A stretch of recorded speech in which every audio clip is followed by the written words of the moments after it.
Hello and happy Star Wars Day. My name is Michaela McGregor and I want to talk today about how to study like a Jedi, which is something I have wanted to make for a very long time because I've made other videos like how to study like Rory Gilmore, Hermione Granger, Annabeth Chase, and I've just been a huge Star Wars fan for so long. And I especially love everything that kind of leans into how the Jedi harness the Force and how they study and become Jedi in the prequels and everything like that in the Clone Wars. I have a list of things that I made up. Well, not that I made up, but like that I drew inspiration from the movies and books and shows and fan fiction at times, and converted it into what might be useful if you're a student in college, university, grad student, high school student, and because we're going into final exams. Number one is meditation. As we see in all sorts of Star Wars media, Jedi do like breathing exercises. They're very mindful in the present and kind of go into a meditative state in order to get a better perspective on things. If you're into more of like the flexibility, physical aspects, do some yoga or just literally sit and be mindful of your breathing. At a minimum, it can help you to collect yourself while studying. Second is using your intuition and trusting yourself. I think that this is something I have found hard to do over the years. On exams in particular, I don't trust myself and I'll go back and erase my answer and change it to something else. Now, maybe it's different for other people. Maybe changing your answer, you get a better perspective and you're like, I understand the answer, now you change it and it's the right answer. I feel like anytime I change my answer, it ends up being the wrong answer and it's just a product of overthinking. So trust your intuition, trust yourself when you're taking an exam and kind of lean into that intuition like the Jedi do. Visit the archives. So, of course, we see a lot, in the Clone Wars especially, the archives and the vast volume of resources that are there for the Jedi to consult.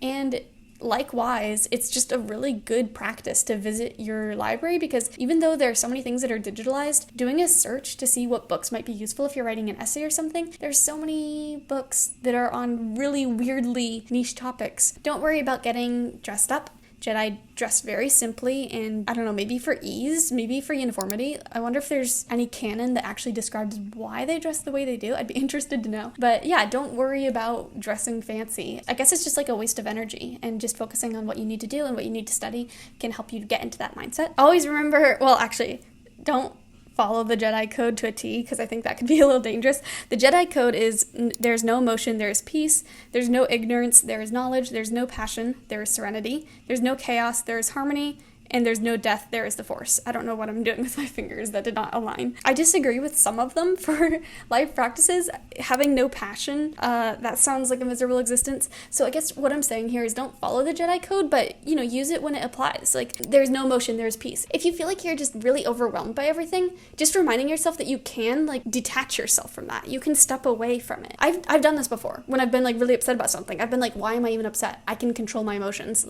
Stop being upset right now.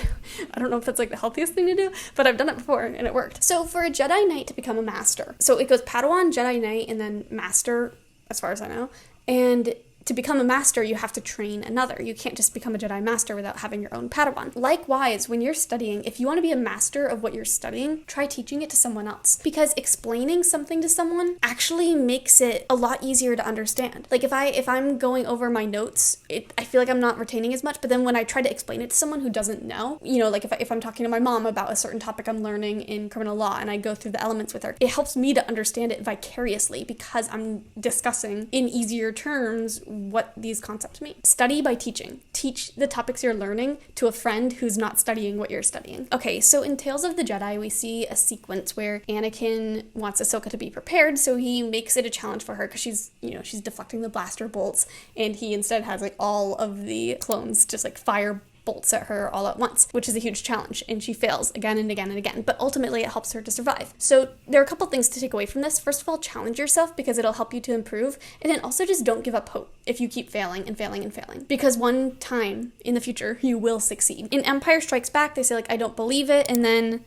that is why you fail. That's a huge thing. I mean, fail in the sense of school, you gotta believe in what you're doing. If you don't believe in anything you're doing, of course you're not going to have success. So I think really believing in what you're doing, which sounds corny. And that kind of leads into concentration as well, I guess. So, of course, when Luke goes to Dagobah and he's being trained by Yoda, he's doing his handstand or whatever, and Yoda's balancing on him. And when he loses his concentration, he's unable to stay connected to the Force, and he falls. Being able to maintain concentration for long periods of time is really important to success when you're studying. So build up that concentration and don't allow yourself to succumb to the temptations of using tools like AI to do it for you. Don't succumb to distractions like your phone and scrolling through social media when you should be concentrating. Overall, just being able to concentrate for long periods of time is going to be extremely beneficial to your long-term success. Your focus determines reality. I love this quote. This is like a whole Qui-Gon thing. And it basically is like, life is what you make it. In general, there are just so many obstacles that we face while,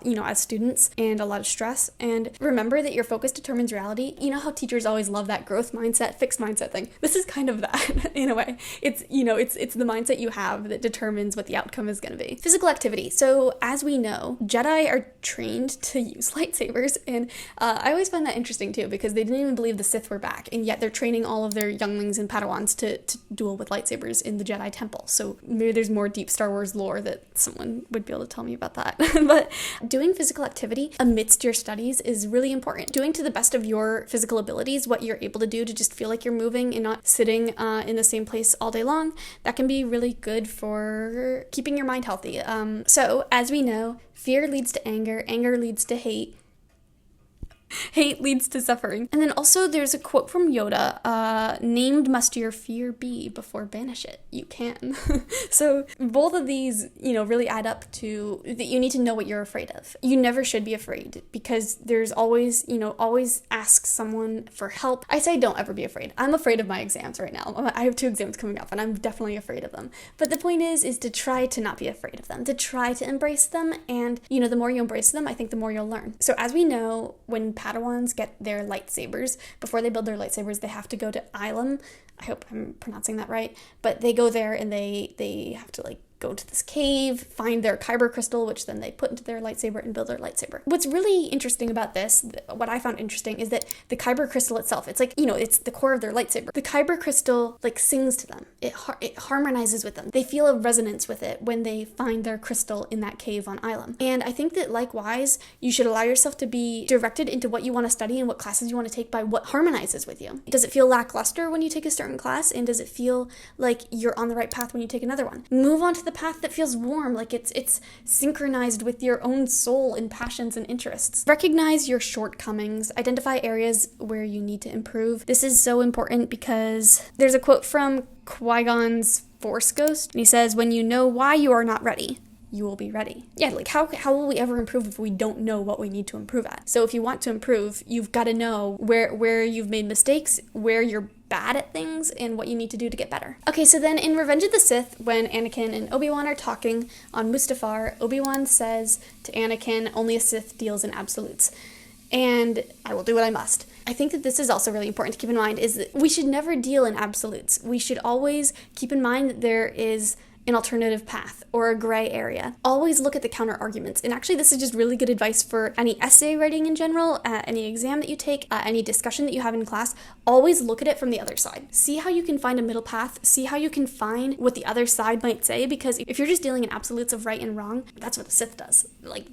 Always think of, there's more than 2 options. Don't compare your grades with other people. I mean, I don't mean don't talk about, if it's fun for you and your friends to talk about grades, absolutely do that. But don't feel worse, if possible, because of other people's grades. We have the quote, "Attachment leads to jealousy, the shadow of greed," that is. And I think that there's a difference between, being motivated by others' grades and thinking, oh, okay, I want to do better. This person did really well. I'm going to use them as inspiration to do better. That's a good way to use competition. But don't allow competition to make you jealous. Don't allow it to hinder you from thinking about yourself. You don't want to just be oriented on how other people are doing all the time, because that's just not a healthy approach to success and wanting to do well in school. School ultimately is about learning. It's not about being better than others. Take practice tests, because tests are important as per the Jedi trials. The Jedi trials make a Padawan into a Jedi Knight. So take your tests seriously and do a lot of practice tests. I have found that so helpful, actually practicing under testing conditions as well. It's the best thing you can do to prepare for real tests. Don't do drugs.